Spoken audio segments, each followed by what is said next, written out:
실로암 못에 가서 씻으라라는 제목으로 함께 말씀을 나누기를 원합니다.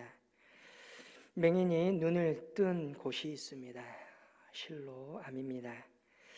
실로암이라 하면 저는 어두운 밤에, 캄캄한 밤에 새벽을 찾아 떠난다, 잘 알고 있는 복음성가가 생각납니다. 어두운 밤, 캄캄한 밤이라는 가사처럼 오늘 우리의 삶은 참으로 혼란과 혼돈의 생활입니다. 이 혼란과 어려움을 해결하기 위하여서 가사의 말처럼 오늘 우리는 방법을 찾아 새벽을 찾아 떠나갑니다. 그리고 그 끝에는 우리는 주님의 만남으로 빛을 찾게 되고 마치 오늘의 맹인처럼 소망을 찾는 삶을 살아가게 될 것입니다. 사실 오늘 앞을 보지 못하는 이 맹인, 복음서의 곳곳에서 이 맹인이 눈을 뜨는 기적이 많이들 나옵니다. 그러나 요한복음처럼 그 분량이 한 장 전체 41절 전체에 걸쳐서 나오는 경우는 드뭅니다. 사실 기적보다 기적 이후에, 그러니까 맹인이 눈 뜬 것 때문에 빚어지는 예수님의 안식일에 대한 갈등이라든지 예수님의 신성에 대한 갈등, 이러한 이야기들이 주를 이루고 있습니다. 어찌 보면 단순히 맹인이 눈 뜬 기적에 대한 이야기만은 아니라는 것이죠. 오늘 예수님과 제자들은 안식일에 지나갑니다. 그리고 그 지나가는 길에 맹인 한 사람을 보게 됩니다. 이 사람은 성경에서는 모태에서부터 맹인되었다라고 기록하였습니다. 제자들은 이때 궁금증이 생깁니다. 이 맹인이 누구의 죄 때문에 이렇게 태어났는지. 그들은 스승된 예수님께 묻습니다. 나쁘여, 저 사람이 저렇게 맹인으로 태어난 것은 자기의 죄 때문입니까? 아니면 부모의 죄 때문입니까? 예수님께 제자들은 그렇게 묻고 있습니다. 지금도 종종 그렇지만 사람들에게는 사람들의 불행의 배후에 죄가 있다라는 사실이, 죄가 있다라는 의식이 지배적으로 자리 잡은 것 같습니다. 우리 부모님들 자녀가 잘 안 될 때 뭐라고 말합니까? 내가 잘못했으니까, 내 죄 때문에 네가 그렇게 못 살고 네가 힘이 들구나, 그렇게 말하지 않습니까? 그런데 실상 그 내용을 살펴보면 정말 다른 사람, 부모의 죄 때문에 그런 것일까요? 사실 그렇지 않은 경우가 많다는 거죠. 또한 모든 사람들이 가지고 있는 불행이, 또한 어려움이, 또는 육신의 아픔이 죄 때문이라고 한다면 그것은 다, 모든 것이 다 하나님의 징벌이 되어버립니다. 하나님의 징벌이 되어버린다는 것은 결국 내 삶을 체념하고 포기하는 생활을 할 수밖에 없다는 것입니다. 제자들은 어떠한 죄를 저질렀기 때문에 맹인이 저렇게, 왜 저 사람이 저렇게 눈먼 채 앉아있는 것인가 동정하는 것처럼 보여집니다. 그러나 실상은 자기의 일이 아니기 때문에 단순한 얄팍한 호기심일 뿐입니다. 그리고 아직도 제자들의 마음에는 저 사람이 죄 지었으니까 저렇게 앉아있는 거야, 그렇게 생각하고 있는 것이지요. 이러한 제자들의 물음과 생각에 예수님께서는 단호하게 거부하십니다. 예수님께서는 3절에 분명하게 이렇게 말씀하십니다. 이 사람이나 그 부모의 죄로 인한 것이 아니라 그에게서 하나님이 하시는 일을 나타내고자 하심이라. 하나님이 하시고자 하시는 일이 무엇입니까? 그것은 눈을 보지 못하는 이 맹인이 눈을 뜨는 기적입니다. 더 나아가서는 영적으로 눈을 뜨는 사건입니다. 그리고 이 사건을 통하여서 하나님께서 영광을 받으시는 일입니다. 고난과 불행에 대한 제자들의 생각과 예수님의 태도, 분명히 다른 것을 보여주고 있는 것입니다. 예수님을 따라다니고 있지만 여전히 제자들은 당시에 사람들이 가지고 있는 그 생각을 그대로 가지고 있었다는 것입니다. 사실 예수님의 이러한 태도는 성경 말씀 그 자체에도 나타납니다. 출애굽기 20장 5절 보면 십계명 둘째 계명에 대한 설명입니다. 그때 보면 나를 미워하는 자의 죄를 갚되 아버지로부터 아들에게 3, 4대까지 이르게 하거니와 라고 말씀하고 있습니다. 이 말씀을 보면서 많은 사람들이 아버지와 아들 여기에만 집중합니다. 그래서 어떻게 됩니까? 하나님의 벌, 하나님의 심판이 자녀 때까지 가게에 흐르는 심판이 있다. 하나님께서 가게에 흐르는 저주가 있다라고 그렇게 생각하고 보는 사람들이 많이 있습니다. 그런데 우리는 분명히 그 다음 구절을 읽어야 됩니다. 20장 6절에는 이렇게 말합니다. 나를 사랑하고 내 계명을 지키는 자에게는 천대까지 은혜를 베푸느니라. 하나님의 목적이 무엇입니까? 불행이 아닙니다. 행복의 원인을 찾아가는 것이 아닙니다. 하나님께서 원하시고 하나님께서 말씀하시는 것은 자기의 계명을 지키는 것, 하나님을 사랑하는 것, 그것을 원하십니다. 그것이 성경의 의도이고 하나님의 뜻입니다. 하나님을 사랑할 때, 하나님의 계명을 지킬 때에 하나님께서는 천대까지 은혜를 허락하여 주신다는 것입니다. 어찌 보면 우리가 가끔가다 또는 재미삼아 보고 있는 토종비결 같은 운명론, 아니면 내 삶이 정해져 있다는 예정론도 이와 마찬가지의 맥락입니다. 성경에서 보면 야곱과 에서의 이야기 속에 보면 큰 자가 작은 자를 섬기리라, 또는 로마서에 보면 내가 야곱은 사랑하고 에서는 미워하였다라는 말씀이 있습니다. 이게 무슨 뜻입니까? 하나님께서는 초점을 에서를 버린다에 두고 있지 않습니다. 야곱의 삶이 그만큼 귀하고 귀한 삶으로 하나님이 선택했다는 것을 이야기하십니다. 사도 바울도 예레미야도 모태로부터 하나님께서 나를 택정하였다라는 예정론을 이야기합니다. 이 말씀을 자기가 행하고 있는 사명의 무게와 또한 그 권위를 말하기 위하여서 그런 이야기들을 하고 있습니다. 우리는 불행하고 우리는 어려울 때 자꾸만 원인을 찾으려고 합니다. 물론 원인을 찾아야 됩니다. 그런데 그 원인을 찾는 것을 때로는 다른 사람의 불행과 고난 속에서도 여전히 찾고 있다는 것입니다. 저 사람이 힘들 때 왜 힘들지? 저 사람이 어려울 때 뭔 죄를 지었길래? 오늘 우리는 그 원인을 따지고 있다는 거죠. 그런데 사실은 도대체 그 원인을 따져서 무엇을 한단 말입니까? 그냥 단순히 궁금증 놀이에서 그것을 알아서 자신이 가지고 있던 궁금증 하나 내려놓는 것에 불과합니다. 아니면 예정론이라든지 결정론과 같은 철학자들이나 신학자들이 해야 될 몫입니다. 오늘 우리가 해야 될 것은 무엇입니까? 하나님께서 오늘 저와 여러분을 사랑하시고 그 생명을 풍성하게 원하신다는 것을 기억하는 것입니다. 그 뜻을 알고 하나님의 그 생각을 안다면 오늘 나에게 주어지는 어려움, 때로는 고난과 불행이 어떠한 운명론에서 해석되는 것이 아니라 그 안에서 그것을 통하여서 풍성한 생명으로 바꿔갈 수 있어야 한다는 것입니다. 오늘 우리의 때로는 어려움 안에 하나님의 그 보물이 숨겨져 있습니다. 어두움에 갇혀 있는 것이 아니라 하나님께서는 그 어둠을 깨고 하나님의 놀라운 역사를, 빛을 찾아가는 일들을 오늘 저와 여러분을 통하여서 내 삶의 힘듦과 내 삶의 혼돈을 통하여서 그것을 보여주시기를 원하신다는 겁니다. 예수님께서는 3절에 말씀을 하시며 4절에 또한 이렇게 말씀하십니다. 때가 아직 낮음에 나를 보내신 이의 일을 우리가 하여야 하리라.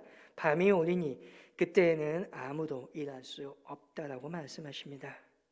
그렇습니다. 밤은 어둡습니다. 밤은 아무것도 볼 수 없습니다.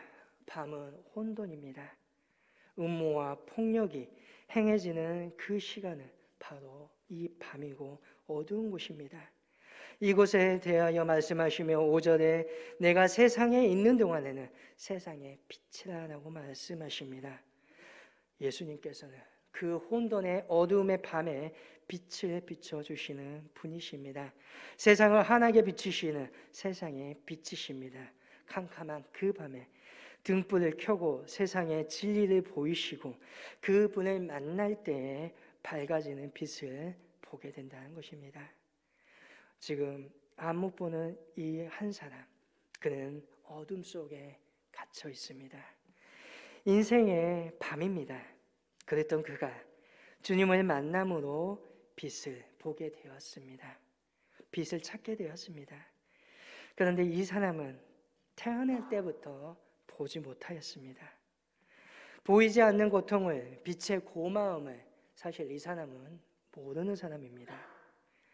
이 사람은 예수님을 통하여서 빛을 본 후에 자기가 얼마나 어두웠던 세계에 살았는지를 알게 되었습니다. 색깔을 가진 새로운 세상을 경험한 후에 자신이 얼마나 흑백 가운데 어두움 속에 있었는지를 그는 알게 되었다는 것입니다. 성경에 이르렀던 인물이 또 한 사람 있습니다. 사도 바울입니다. 사도 바울이 예수님을 만나기 전에 그는 어떠한 사람이었습니까? 그는 나름대로 분명한 확신을 가지고 있었던 사람이었습니다. 그는 율법에는 흠이 없고 율법만을 위하여서 살아야 된다고 생각하였던 사람입니다. 그래서 어떠하였습니까? 율법을 준수하지 않는, 율법을 믿지 않는, 율법을 따르지 않는 그리스도인들을 잡아 박해하는 사람이었습니다. 그랬던 그가 예수님을 만난 이후로 그 삶이 송두리째 바뀌게 됩니다. 왜 그렇습니까? 참 빛인 예수님을 보았기 때문입니다. 참 빛을 보니 자신이 얼마나 어두운 가운데 살았는지를 그때야 깨달아 알았다는 것입니다. 오늘 저와 여러분도 예수님을 다시금 만나기를 원합니다. 내 어둠을 깨뜨리고 빛으로 인도하여 주시는 그 주님을 다시금 만나기를 원합니다. 그리고 내가 얼마나 어둠 속에 있었는지를 다시금 깨닫기를 원합니다. 예수님의 그 빛으로 나의 어둠을 깨고 빛 가운데 믿음의 삶을 살아갈 수 있기를 원합니다. 예수님께서는 맹인을 고치십니다. 분명한 사실은 예수님께서 말로써 말씀하심으로써 충분히 고칠 수 있었다는 것입니다. 그런데 오늘의 말씀 속에는 그렇게 하지 않고 계십니다. 땅에다 침을 뱉고 그 흙을 이겨 맹인의 눈에 바르셨습니다. 어떻게 보면 매우 원시적인 방법입니다. 그런데 주님께서는 그러한 방법을 취하십니다. 아마 그렇게 해야지만이 맹인이 현재 무슨 일이 일어나고 있는지를 깨달아 알았기 때문인 것입니다. 지금 현재 예수님께서 지는 그 자신의 눈에 바르는 그것이 자기를 고치기 위한 행위라고 인식할 수 있기 때문에 주님께서는 그렇게 하셨을 것입니다. 그가 이해할 수 있는 방법으로 도우시고 인도하는 것입니다. 오늘 주님께서도 저와 여러분을 그렇게 인도하십니다. 높은 자리에서 우리에게 올라오라고 말씀하시지 아니하십니다. 친히 그 자리에서 내려오셔서 오늘 그 보좌에서 내려오셔서 우리에게 한쪽 무릎을 꿇고 손을 내밀며 내 손을 잡아 일어나자라고 말씀하고 계십니다. 결코 높은 어떠한 이상적인 방법이 아니라 주님께서는 언제든지 우리의 곁에 오셔서 가장 낮고 내가 이해할 수 있는 가장 쉬운 방법으로 함께 가자라고 말씀하고 계신 것입니다. 그리고 또한 눈에 흙을 받을 때 그가 즉시 눈이 뜬 것이 아니었습니다. 예수님께서는 말씀하십니다. 실로암 못에 가서 씻으라. 이 말에 순종하였을 때 맹인이 그 못에 가서 그 연못에 가서 씻을 때에 나았습니다. 그가 있던 자리에서 실로암 연못까지 얼마나 멀리 떨어져 있는지는 모르겠습니다. 그러나 안 못 보는 맹인입니다.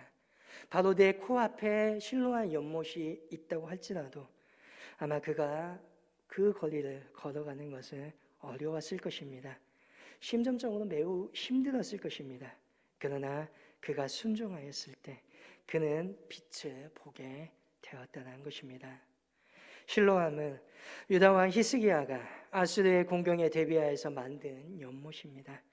터널을 뚫어서 예루살렘 성 바깥 기욤샘과 연결하여서 예루살렘 성 안에 끊임없이 물을 공급하고 샘물이 솟아나게 하는 연못이었습니다.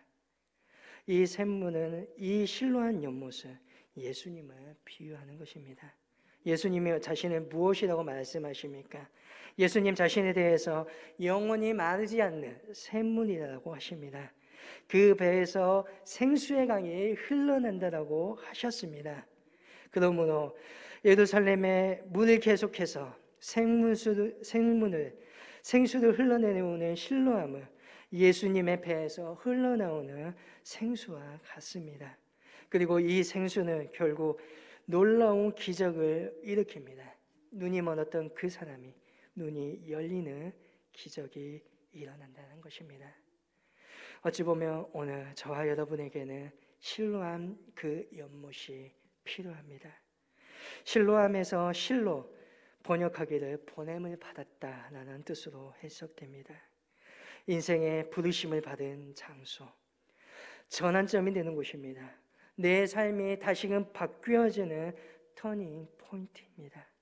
보이지 아니었던, 보지 못하였던 자가 보게 되고, 방황하여 어찌할 바 모르는 자가 삶의 목표를 찾고 그 목표를 향하여서 뚜벅뚜벅 걸어가는 인생이 되었다는 것입니다. 오늘 주님께서는 맹인처럼 우리의 눈이 어두워진 우리에게 그곳에 가서 씻을 것을 말씀하십니다. 오늘 그곳에서 우리의 눈이 씻겨지기를 원합니다.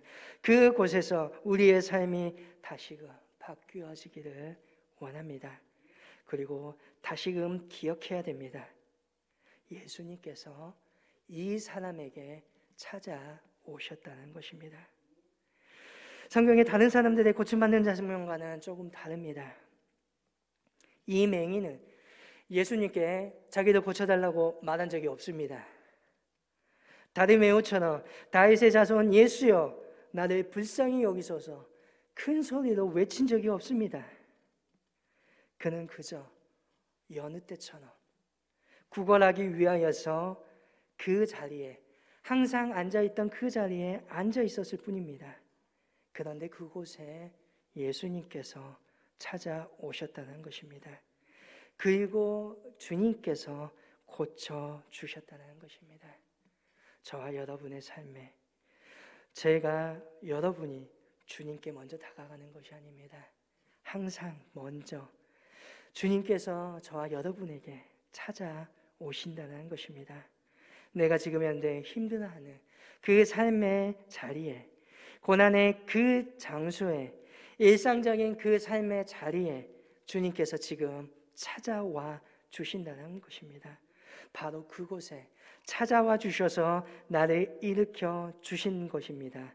그리고 그곳에 빛의 샘물인 생수가 솟아나는 실로암이 되게 하여 주신다는 것입니다.